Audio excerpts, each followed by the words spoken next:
He's trying to do things differently, but when you want to become Prime Minister, there are some obligations you can't escape. For instance, those difficult questions about peace and war.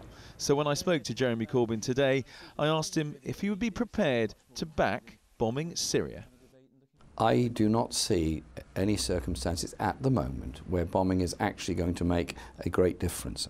I think the dangers are huge. The dangers of mission creep are enormous. The dangers of dragging British forces in on the ground are also huge. I think people need to think very, very carefully about this, and so I am not persuaded of it. Another role that the Prime Minister has to play is to be prepared to push the button to make the nuclear deterrent effective. Without the Prime Minister being prepared to do that, the deterrent is meaningless. Would you be prepared to push the button?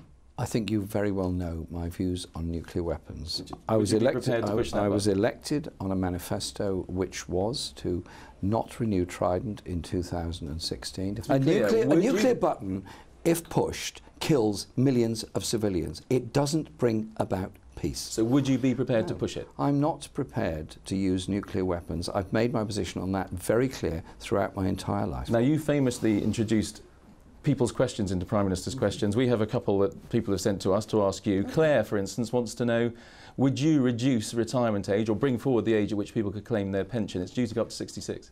I would like to look at that and see if we can't bring it down again back to 65. At the moment, there is a choice of retirement or not in law. I think that's a good thing. People shouldn't be forced to retire, but they should also have the option of retiring. I'd rather keep it at 65, personally. I'll look at that. I have another question from Charles, who wants to know about what's your view on the contracts for junior doctors being talked about now? Thank Charles for the question. It's appalling what's happening with junior doctors. I met a delegation of junior doctors in my constituency last week, had a very interesting and very long discussion with them. Brilliant young people, brilliant doctors, working really hard. Why should they have their wages cut? Final question. You came off the stage yesterday, a lot of applause. Your wife was there in the front row. You didn't give her a hug, you didn't go over and see her. Why didn't you go and have a quick hug with your wife? She was there, you went over and hugged somebody else. My family are private.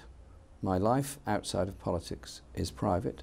When I came off the stage, I was delighted that my family were there. More of them than you knew about were in the hall. They were very happy to be there. They were very proud to be there. That's what they all told me. For a time, they stopped singing the red flag at the end of Labour's conference, but it's now well and truly back. Thanks to him, idealism is in fashion again. But outside, is anyone listening?